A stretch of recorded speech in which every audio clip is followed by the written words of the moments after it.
Si vous suivez ma chaîne, vous le savez déjà, et si vous la découvrez, ben sachez-le, mon credo à moi, ma petite touche personnelle, c'est la simplicité. Alors qu'est-ce que ça implique la simplicité? Ça veut dire simplement faire les choses le plus simplement possible, le plus rapidement possible, et aussi avec le moins de matériel possible. Seulement, je vous mentirais si je vous disais que je me contente simplement du matériel que vous me voyez utiliser dans les vidéos. Comme tous les passionnés de bushcraft, de vie sauvage, de survivalisme, j'ai une quantité de matériel assez conséquente, même si je l'utilise peu, mais c'est toujours très pratique et je pense que ça fait partie du matériel essentiel à avoir pour un survivaliste ou un pratiquant du bushcraft. Aujourd'hui, on va voir ça ensemble.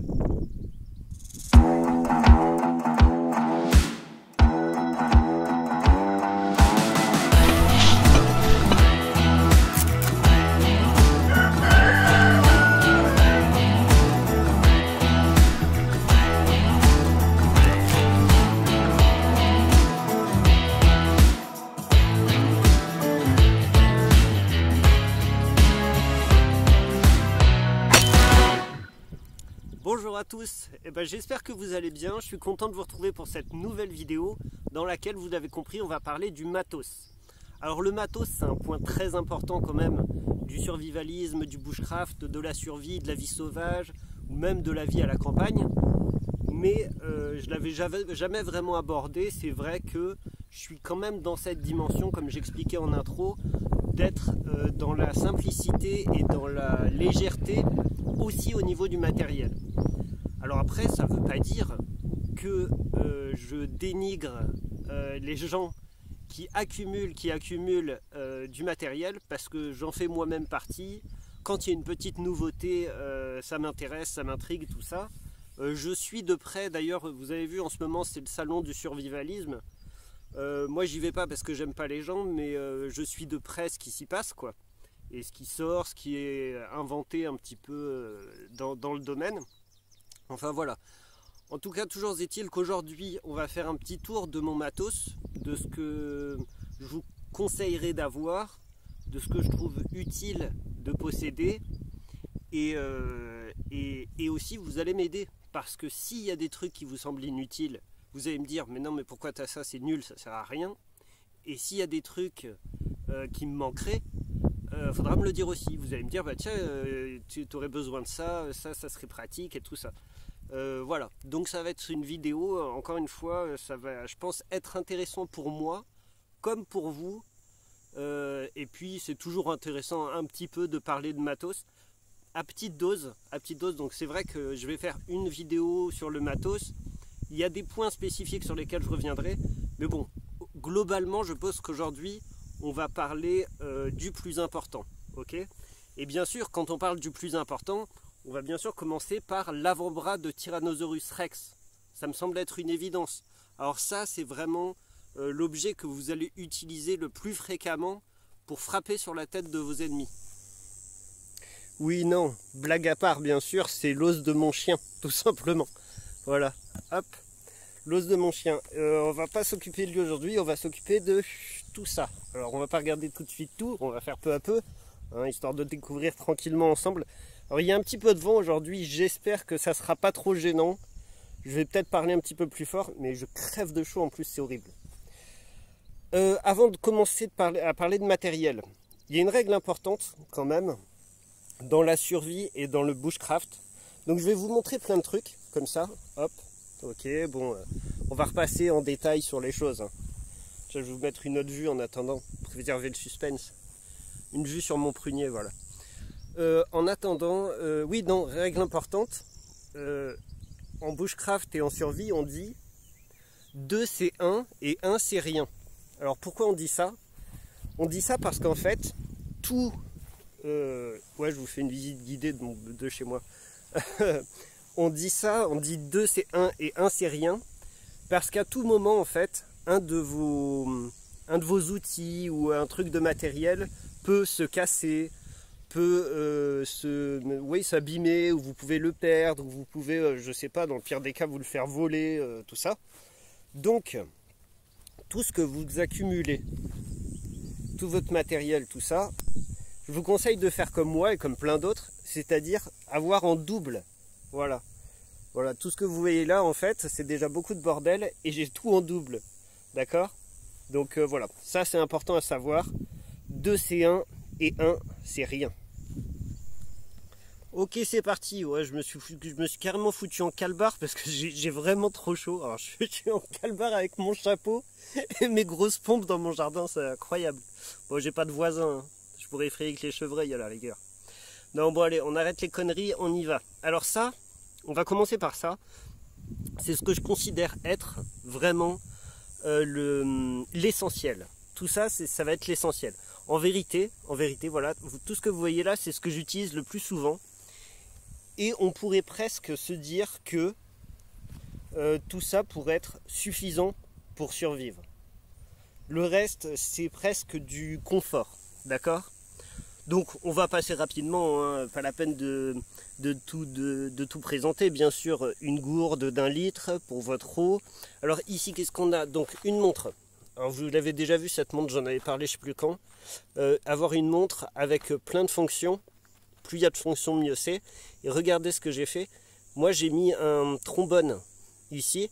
Ça me fait une petite barrette de métal au cas où. Très utile. Un bracelet de paracorde, très utile aussi. Ça c'est bien parce que vous les portez sur vous, donc ça ne représente pas de poids particulier. Ici donc des couteaux. Alors moi je vous conseille 3 types de couteaux simples. Pas la peine de s'encombrer de milliers de couteaux, hein. Franchement ça sert à rien. Un couteau de survie, couteau de camp, un opinel et un couteau suisse. C'est très bien. En principe ça suffit et puis c'est toujours très solide quoi, hein. Bien sûr de la paracorde, un rouleau de paracorde, un fire steel pour faire du feu, une scie dépliante, une scie pliable, ici une petite pelle pliante aussi, pliable dans sa pochette. Il y a souvent un anneau pour attacher à la ceinture, c'est très pratique. Ici c'est un outil multitool, très utile les outils multitool aussi. On voit beaucoup de listes d'objets de survie, tout ça, et le multitool parfois il est omis. Moi franchement j'en ai toujours un parce que c'est très pratique. Bien sûr des gants en cuir, des très bons gants en cuir, vous pouvez en trouver dans les magasins de bricolage pour 20-25 balles, hein. Et c'est des très bons gants, ceux-là c'est la deuxième paire que j'achète, ils sont excellents quoi. Et bien sûr une hachette et une machette. Alors c'est vrai que la machette en France et peut-être en Europe carrément, on s'en sert moins en vérité. Enfin moi je m'en sers en tout cas beaucoup moins que de ma hachette quoi. Mais une machette quand même ça peut être pratique même si c'est pas très subtil. Je veux dire l'un des principes du bushcraft et de la vie sauvage et tout ça, c'est de ne pas laisser trop de traces de son passage. Alors bon voilà, allez pas déboîter la nature à grands coups de machette quand vous pouvez vous en passer quoi. Mais par contre une hachette ça c'est extrêmement utile, vous pouvez rien faire sans ça quoi. Donc voilà, un petit plan ici. De toute façon ce que je ferai c'est que je ferai après des photos de section par section de tout ce que je vais vous montrer. Et je pense que je les mettrai sur Instagram.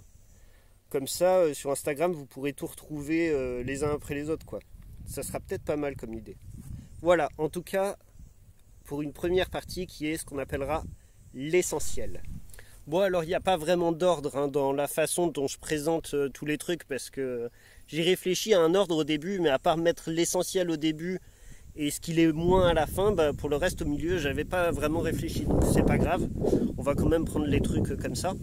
Donc il y a eu l'essentiel. Maintenant quand on parle d'outils, justement je vous montrais la hache, tout ça, les couteaux, quand on parle d'outils il y a aussi il faut faire très attention à l'état de ces outils. Donc de quoi une pierre pour affûter sa hache, d'accord, pour entretenir sa hache, de quoi entretenir ses couteaux, ok. Toujours plus de paracorde parce qu'en vérité s'il y a un truc qu'il faut avoir plutôt trop que pas assez, c'est de la corde, vraiment. C'est utile pour tout. Et alors ça aussi, parfois c'est omis, mais bon, moi je trouve ça vraiment pas mal. Le duct tape, ça sert à tout. Ça sert à tout sur un campement, ça sert à tout en vie sauvage. Ça peut aussi servir à soi si vous vous blessez. Si vous vous blessez sévèrement, le duct tape, ça peut vous permettre de de fermer votre blessure en attendant des secours un peu plus efficaces, d'accord? Voilà, donc duct tape, de quoi entretenir ces outils et toujours plus de paracorde, ok? Ensuite, on va passer à la suite tout de suite. La suite tout de suite, ouais. De quoi s'éclairer et de quoi se chauffer. Alors bon, bien sûr, j'avais fait une vidéo, vous vous en rappelez peut-être, sur les différents moyens de faire du feu. Alors je ne vais pas tout répéter ici, hein. Je montre juste ce que moi j'avais préféré. Donc ce que j'avais préféré, c'est ici, regardez, hop, dans une petite boîte imperméable, des allumettes et un grattoir à allumettes, d'accord? Voilà, je ne vais pas réussir à le refermer, c'est pas grave, je le refermerai après. Donc voilà, de quoi faire du feu, ok? Et dans un sac pareil, étanche, de l'amadou, d'accord? Des morceaux d'amadou, parce que j'ai de l'amadou dedans et puis des herbes sèches. Voilà, ça permet de faire partir un feu dans n'importe quelle situation. Voilà, ça prend pas énormément de place, mais c'est toujours très pratique d'avoir ça. Encore que là, vous voyez, il est au soleil, il fait chaud. Je sens que ça prend l'humidité à l'intérieur. Enfin bref. Et puis, de quoi s'éclairer. Alors, de quoi s'éclairer? Donc, moi, j'ai ici une bougie de survie 36 heures. D'accord? On voit qu'elle a un peu de vécu. Une bougie de survie 36 heures. Bon, ça, c'est pour s'éclairer vraiment sommairement. Sinon, une lampe torche. Ok, simple lampe torche. Une lampe frontale, très pratique aussi. Idéalement, il y en a des solaires. C'est vraiment très pratique. Ou alors des lampes avec dynamo. Comme j'ai ici, regardez, alors ça, c'est une lampe, c'est plutôt une lampe de campement avec une dynamo et elle est puissante et c'est vachement bien, quoi. Donc après, voilà, vous n'êtes pas obligé de vous encombrer de tout. Certains diraient qu'une lampe frontale, souvent, ça suffit. Bah, ils ont peut-être pas tort en vrai. Mais bon, c'est pour vous montrer un petit peu ce qu'on peut trouver et ce qui me semble être pratique d'avoir quand même, parce que ça permet d'avoir plusieurs sources lumineuses. Comme ça, s'il y en a une qui tombe en rade, on en a une autre. Voilà, ne jamais ne plus avoir de source de lumière, parce que l'obscurité en survie, ça peut être la mort. Alors ensuite, en survie, bien sûr, on va un petit peu chasser et pêcher. Alors pour ça, bien sûr, bon, une paire de jumelles, ça permet non seulement pour la chasse, mais pour tout ce qui a trait à la survie quand même, savoir son environnement et savoir lire son environnement. Les jumelles, très important. Alors ça peut être une simple petite, aujourd'hui on fait des petites longues vues de poche là, des petites jumelles de poche, c'est toutes fines là, mais bon, voilà, moi j'ai cette paire de jumelles qui est très pratique, que j'aime bien. C'est très pratique les jumelles. Et pour la pêche, alors la pêche, j'avais fait une vidéo, hein, pareil, j'avais fait une vidéo là-dessus, je ne vais pas revenir, hein. Vous vous rappelez, j'avais utilisé cette nasse, donc une canne à pêche, et puis ici voilà une petite pochette dans laquelle j'ai des hameçons, des plombs, tout ce qu'il faut, quoi. Une petite boîte ici que j'utilise pour mettre des appâts, ok, voilà. Et ici vous reconnaissez bien sûr, ça c'est pour les bêtes plutôt terrestres. Vous reconnaissez le piège de la précédente vidéo. Et ici, du fil de fer pour faire des collets classiques. Les collets classiques, je sais pas, peut-être que si ça vous botte, on fera une vidéo sur le sujet un jour. Faire un collet simple, quoi. Mais c'est vrai que j'ai tendance à préférer le système que je vous ai montré en vidéo la dernière fois. Donc voilà, ça, c'est pour chasser et pêcher, d'accord? Et bien sûr, qui dit chasse et pêche, dit popote. La popote, alors ça, c'est un gros morceau aussi. Donc la popote, écoutez, on va faire simple, hein. Donc le quart ou la tasse ici comme ça, regardez, c'est la tasse pliable, c'est pratique. Alors moi je m'en sers surtout, celle-ci c'est pour mon chien. Voilà, si vous avez votre animal de compagnie avec vous, votre compagnon de galère et de survie, c'est génial d'avoir ça pour son chien parce que ça prend pas de place. Et voilà, c'est pratique. Tac. Voilà, des assiettes, des couverts, ok. Là ici j'ai quoi, une petite théière. Petite théière que j'avais utilisée dans la dernière vidéo de barbecue dans la forêt, je crois, hein. Ici qu'est-ce qu'on a? On a des allumes-feu. Bon, c'est pratique, des allumes-feu, des allumettes. En principe, je les fous dans les boîtes ici. Regardez, alors vous allez me dire, oui, t'as pas de poêle. Ben non, j'ai pas de poêle parce qu'en fait, j'utilise des boîtes comme ça. Ok. Les boîtes comme ça me permet de me passer de poêle. Et ça me permet de ranger plein de trucs de popote dedans. Donc c'est doublement utile. Ici, une grille à barbecue. Ici, alors ça, c'est un petit réchaud de secours, un petit réchaud de secours militaire là, qui se déplie comme ça, tac, et avec des allumes-feu à l'intérieur. Et ceci, ça c'est un réchaud pliable avec sa pochette. Celui-là, je ne l'ai pas utilisé encore, j'en avais un autre avant. C'est pas mal les réchauds pliables comme ça parce que ça permet de contenir le feu. Donc ça craint beaucoup moins en cas de barbecue, par exemple dans la forêt et tout ça. Vous avez une meilleure surveillance de votre feu et surtout, ces réchauds-là dégagent une chaleur incroyable. Donc quand vous êtes près de ce réchaud-là et que vous avez besoin de vous réchauffer, c'est vraiment parfait, quoi. Ça vaut largement un feu de camp, quoi. Voilà. Pour la popote, c'est ça, c'est pratique. Après les assiettes, encore une fois, voilà, ça prend pas beaucoup de place, mais bon, prenez-en pas, voilà. Moi j'en ai 3 parce qu'on est 3, hein, ma femme et ma fille.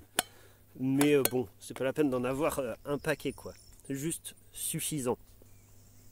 Alors oui, je sais que dans la partie précédente, quand je parle de chasse, j'aurais pu ajouter effectivement les fusils, les munitions et tout. Seulement, j'ai déjà essayé à 2 reprises sur cette chaîne de parler d'armes et d'armes à feu. Et à chaque fois, j'attirais tous les Mongoliens. Alors je sais pas ce qui se passe quand on parle de flingue, ça attire tous les débiles. Donc, on va éviter. Hein, on se comprend. Et puis, bien évidemment, que quand on parle de chasse, ça sous-entend aussi potentiellement les armes à feu et les munitions qui leur sont attribuées. Alors, une fois qu'on a bien bouffé, et ben, qu'est-ce qu'on va faire? Et ben, on va pioncer maintenant. Alors, soit vous avez fait votre abri, soit vous ne l'avez pas fait. Mais si vous pioncez, donc dans ce cas-là, ça sera peut-être soit dans une tente, ou alors sous un tarp, ici. Alors regardez ici, j'ai 2 tarps. J'en ai un comme ça, en principe, je prends je crois que c'est des 3 mètres par 5 mètres, ou 5 mètres par 5 mètres, je crois. Celui sur lequel je suis, là, ici, c'est un 5 mètres par 5 mètres. Celui-là aussi. Et celui-là aussi. Alors celui-là a une petite spécificité qui est pas mal, c'est que c'est un tarp isolant. Il a une isolation thermique ici.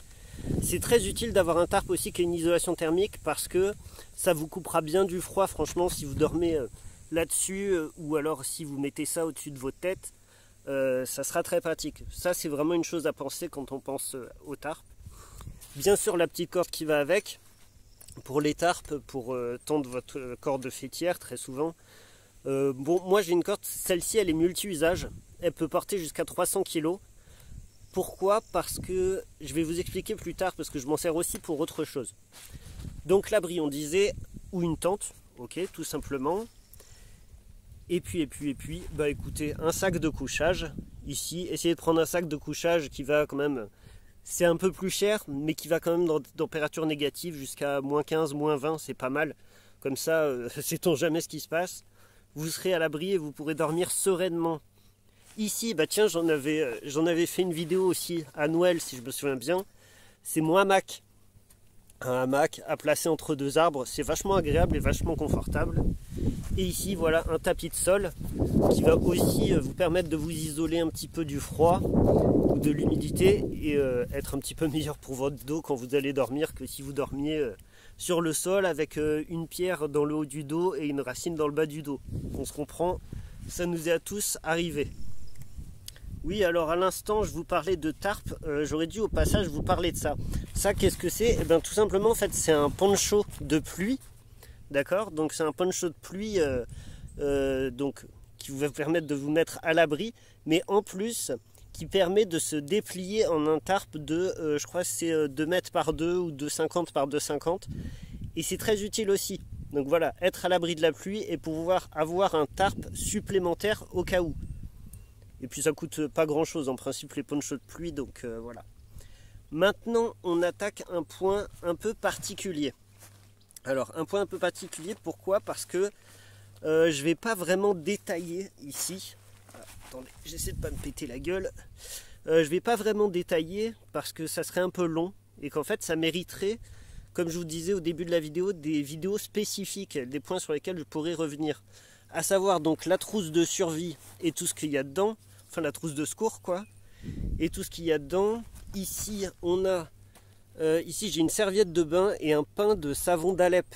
Le savon d'Alep c'est un très bon savon. Moi je vous conseille de vous laver avec ça d'ailleurs parce que ça contient pas de saloperie contrairement à tous les savons qu'on voit dans le commerce. Et puis c'est un savon qui est très bon pour désinfecter et tout ça. Donc là, serviette de bain, savon avec un gant de toilette aussi, ça peut être utile. Voilà, l'hygiène en survie c'est très important. Parce que ça serait con d'esquiver un danger pour plonger dans un autre et finir par pourrir soi-même parce qu'on oublie de se laver en fait. Donc ne jamais négliger la survie, l'hygiène en survie, ok. Ici pareil, comme pour la trousse de secours, c'est tout ce qui est lié en fait à la purification de l'eau. Donc de la poudre ou des pastilles micro-pures.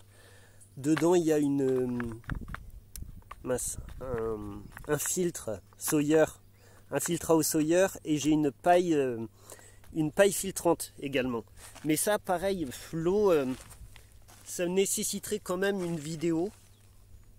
La décontamination et la purification de l'eau, ça nécessiterait une vidéo. Mais en vérité, il y a plein de mecs qui l'ont déjà fait et qui l'ont très bien fait en fait. Donc je trouverais ça un peu chiant de répéter ça. Surtout peut-être moins bien le faire, vous voyez quoi. Donc ce que je ferai, c'est que quand je ferai une vraie vidéo sur le kit, la trousse de secours, je vous donnerai le lien de bonnes vidéos par rapport à la purification de l'eau. Okay. Et là aussi, un truc important aussi, 1 ou 2 sacs poubelles de 200 litres. Tout simplement parce que ça peut servir à tout comme à rien, d'accord. Mais ça peut être très utile, ça peut être une protection pour la pluie au cas où. Ça peut être pour franchir une rivière et mettre des trucs dedans. Ça peut être tout simplement aussi pour jeter vos déchets. Hein, pas laisser des saloperies dans la nature, comme parfois beaucoup trop le font. Bien, alors là on arrive à ce qui peut être un peu, comment dire, excédentaire ou alors vraiment optionnel. Mais bon, moi ça fait partie de mes affaires de survie parce que je trouve ça quand même pratique et utile. Alors, une boussole. Hein, tout simplement une boussole. Alors, en principe, je ne l'ai pas sur moi parce que ma montre, je vous parlais de montre avec des options tout à l'heure, ma montre fait boussole, mais si vous n'avez pas de montre boussole, ayez une boussole, c'est très pratique. Et puis, si vous savez vous en servir, c'est l'assurance de retrouver le nord. Hein, ok. Deux manuels, j'en ai parlé aussi, j'ai parlé des bouquins récemment, mais s'il y en a deux à retenir, à avoir dans vos affaires au cas où, c'est un guide des champignons comestibles et des jeunes pousses, d'accord, comestibles. Voilà, comme ça pouvoir manger un petit peu au cas où. Ensuite, une vrille à bois. Une vrille à bois, c'est pratique, simplement pour vos constructions, mais aussi pour vos constructions bushcraft, j'entends, mais aussi pour les bouleaux. Vous savez que la sève de bouleau peut être bue et peut être une source d'hydratation. Donc ça, c'est très pratique d'avoir ça, ok, pour les bouleaux. J'ai ici, alors c'est pour ça que je vous parlais de la corde qui va jusqu'à 300 kg. J'ai ici une tête de grappin, voilà. Alors une tête de grappin, pareil, c'est pratique. Alors, j'ai ça depuis longtemps parce que moi, j'ai grandi en montagne, en fait. Et quand on grandit en montagne, les têtes de grappin, on s'en servait assez fréquemment. Et puis j'ai gardé cette habitude, en vérité. Alors ça pèse son petit poids, ok, mais c'est solide et en principe ça, voilà, vous n'avez pas besoin de l'emmener à chaque fois, mais ça peut toujours être utile. Une tête de grappin, ça vous permet de franchir, voilà, un mur, n'importe quel obstacle un petit peu trop élevé. Ça c'est pareil, hein. Ça nécessite quand même de l'expérience et de l'apprentissage pour se servir efficacement d'un grappin. Mais après, voilà, une fois que vous savez, avec une bonne corde, vous franchissez n'importe quoi. Là, qu'est-ce qu'on a? Ouais, 2 mousquetons. Alors les mousquetons, pareil, hein, c'est jamais inutile. Ça peut permettre aussi, avec les cordes, voilà, de faire des choses et d'autres. Et puis ça, pour la place que ça prend, autant en avoir 1 ou 2. Ici un filet. Alors c'est très pratique ce filet, j'aurais pu le mettre avec les trucs là de pêche parce que quand j'avais fait la vidéo de pêche notamment, vous vous rappelez que j'avais fait un carrelet avec ça. Et ce filet de pêche peut aussi servir pour s'en faire une cagoule ou pour dissimuler quelque chose. D'accord? Donc ce filet, un filet comme ça, camouflage, je crois qu'il fait genre 2 mètres par 2 mètres, c'est très pratique. Et enfin pour cette section là, on va dire, faut penser aussi à son mental. Faut penser à son mental et à organiser son esprit. Donc dans ce cas, je vous conseille d'avoir un petit calepin. Regardez, hop, un petit calepin avec un crayon, d'accord, pour noter tout et n'importe quoi et pour ne pas perdre la tête en vérité, parce que écrire, ça va permettre d'organiser vos pensées et de ne pas perdre la tête, ok. Et ici des craies. Alors des craies blanches, c'est pareil, ça peut paraître excédentaire, mais je ne suis pas certain parce que là aussi, ça permet de s'organiser ou alors de marquer son passage pour diriger, mettons, des gens qui nous suivraient, ou enfin, et qu'on aimerait retrouver. Vous voyez ce que je veux dire, quoi. Marquer un chemin, en tout cas. Des craies, c'est très pratique. Marquer un chemin sur les rochers, sur du bois. Donc voilà, tout ça, ça peut paraître excédentaire, mais en vérité, je pense pas. Je pense que ça fait partie, et puis vous voyez, pour la place que ça prend, est-ce que c'est si excédentaire que ça? À débattre. Et enfin, bien sûr, forcément, hein, vous vous en doutez, avoir tout ce matériel c'est bien, mais où est-ce qu'on le fout? Bah forcément, on va le ranger dans nos sacs. Alors, tous ces sacs ont des formats différents et il est nécessaire d'en avoir, selon moi, de formats différents comme ça et de volumes différents. Donc voilà, un gros sac de randonnée comme ça, un simple sac à dos, une pochette, ça c'est très pratique, c'est les pochettes, vous savez, qui s'accrochent à votre ceinture, dans votre dos. C'est hyper pratique parce que comme ça vous vous déplacez aisément et vous pouvez, mine de rien, mettre pas mal de trucs dedans. Ok. Une simple sacoche à la ceinture, très pratique aussi. Voyez, voilà, il y a des sacs comme ça de formats différents. Et vous allez, vous, de toute façon, vous serez, en fonction de vos habitudes et de vos sorties, savoir quoi prendre. Par exemple, rappelez-vous, quand je vous montrais l'essentiel, regardez ici, hop, tac, l'essentiel là, tout ça, tac, tout ça, ça peut largement aller là-dedans, ok? Donc voilà, pas la peine de charger outre mesure, de prendre un sac énorme pour porter assez peu de choses. Et ça aussi, petit truc qui est assez utile, ce sont des sacs imperméables. Alors attendez, je vais vous ouvrir ça. Tac. Hop là. Voilà, regardez, ce sont des sacs imperméables comme ça. Ok. Et après vous mettez vos trucs dedans, vous refermez comme ça. Ok. Moi avec une seule main je peux pas vous le faire. Et après, vous le... Ah, attendez, je vais essayer. Non, j'avais pas. Si, peut-être. Non. Enfin voilà. Merde. Voilà, c'est facile à refermer. Et en fait, les sacs imperméables comme ça, vous pouvez le refermer en rond et le mettre autour de votre bras. C'est pratique, par exemple, pour passer aussi, comme je vous disais tout à l'heure, une rivière. Ok. Sachant que ces sacs imperméables le sont véritablement et peuvent aussi, du coup, servir à stocker de l'eau à l'intérieur. D'accord ? Si vous voulez aller à la rivière, que vous ramenez de l'eau vers votre campement, et ben vous remplissez ce sac.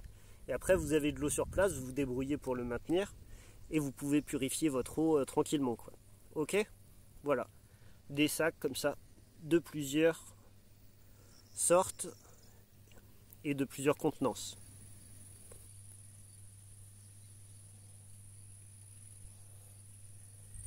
Regardez ça, c'est belle celle-là. Elle est jolie comme tout. Bien, bon, cette vidéo est terminée. Je dois dire que je suis pas mécontent parce que je la redoutais un petit peu. Alors je la redoutais un petit peu parce que c'est une vidéo que j'avais prévue depuis un moment déjà et j'avais peur de me faire chier. Tout simplement, j'avais peur de me faire chier en la tournant parce que j'avais peur que ça fasse trop inventaire, trop rébarbatif, tout ça. Bon, finalement, c'était pas mal, hein. C'était l'occasion de rejeter un œil finalement sur tout le matos que parfois j'utilise pas ou peu.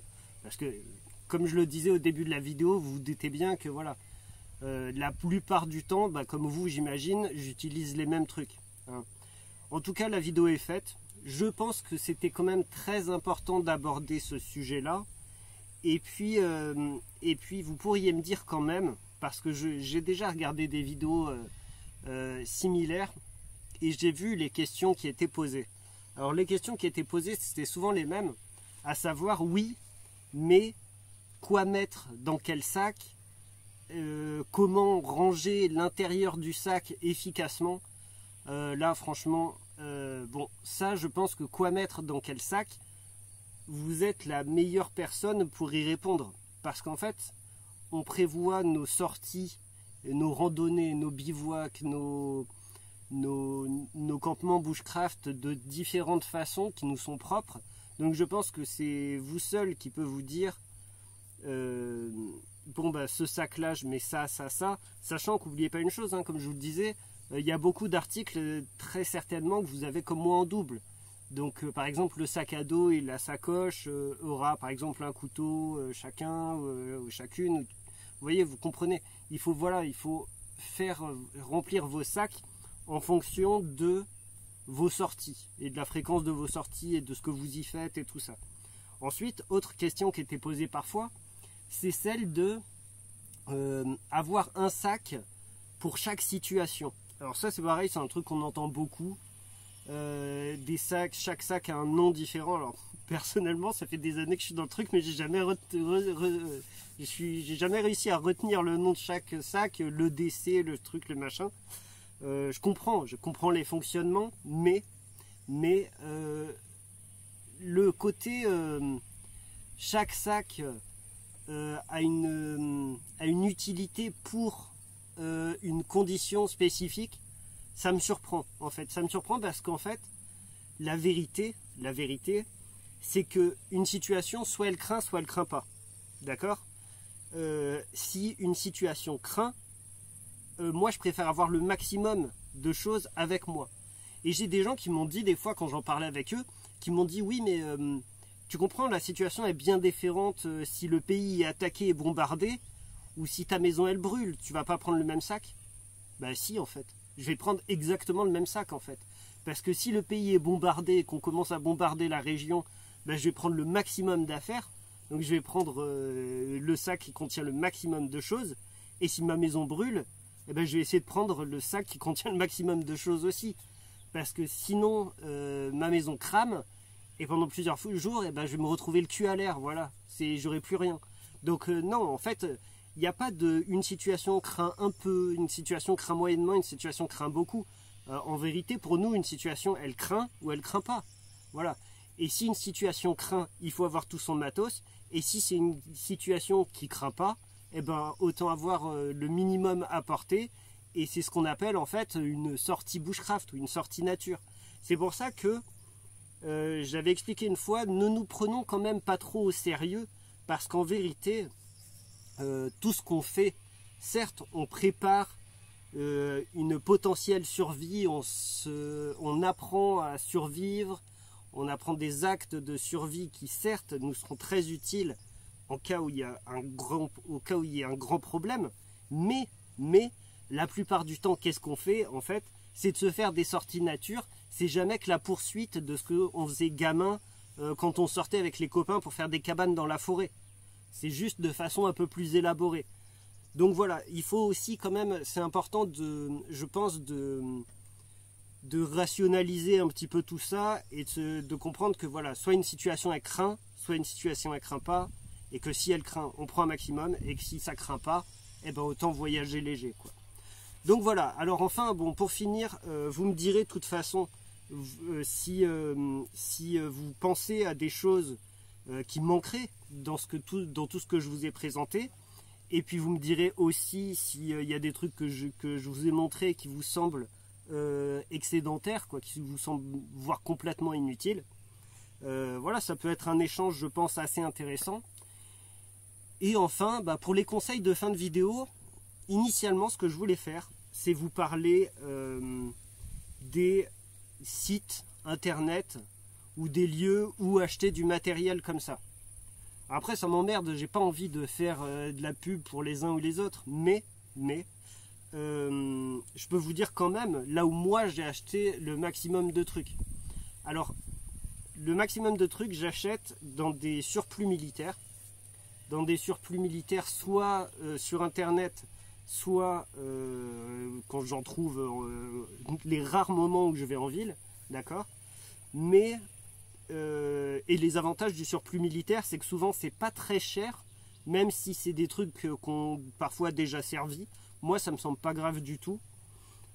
Pour ça, il y a un site qui est pas mal. Alors, ma femme et ma fille, elles y vont souvent. Ça s'appelle Vinted. Et ben, moi, je croyais que c'était un truc de gonzesse où elles s'achetaient des chaussures et tout ça. Mais en vérité, il y a pas mal de fringues qui viennent de l'armée, de survivalistes et tout ça. Donc Vinted, c'est pas mal et c'est pas cher du tout. Vinted, c'est pas mal. Decathlon, ils ont toute une gamme chasse, survie, tout ça, qui est pas mal, avec notamment les marques Soloniac et tout. On peut avoir des trucs sympas. Bon, ils font aussi des fringues, mais alors là, les fringues, c'est un autre sujet. J'ai pas envie forcément de parler des fringues parce que ça, j'ai envie de dire, on s'en fout quoi. Ou peut-être un jour, je sais pas, on verra. Ça, et puis sinon, j'avais acheté pas mal de trucs sur ASMC. ASMC, c'est des fringues, voilà, enfin, c'est du matériel armé, survie, tout ça. ASMC, c'est pas mal. Ils ont beaucoup de choix, mais les articles sont souvent de qualité très inégale. Vous pouvez avoir des trucs vraiment d'une qualité incroyable sur ASMC et puis des saloperies. Donc voilà. Mais ça pareil, n'hésitez pas à échanger avec moi si vous voulez. Pareil, s'il y a du matos que j'avais sur lesquels vous voulez des précisions, des prix, des trucs, machin, vous me demandez, puis je vous dirai ça. Et puis voilà. Et puis si vous connaissez, vous, des sites internet sur lesquels vous achetez qui vous semblent être mieux que d'autres, dites-le aussi. Enfin voilà, bon, on va pas faire des plombes là-dessus. J'espère qu'en tout cas vous n'êtes pas trop emmerdés. Moi c'était cool, vous voyez, mine de rien, j'avais peur mais c'était cool. Et voilà, puis ça fait une vidéo un petit peu repos aussi, parce que là j'avais rien à faire à part pointer du doigt et vous dire voilà ça. Donc la prochaine fois on va ressortir un petit peu en forêt et on va refaire un peu de bushcraft, j'ai envie là. Il fait très chaud mais c'est pas grave, on fera encore une sortie en forêt où je vais transpirer comme un bœuf, mais bon c'est pas grave. Écoutez, on va s'arrêter là, je vous remercie en tout cas, prenez bien soin de vous et puis je vous dis à la prochaine.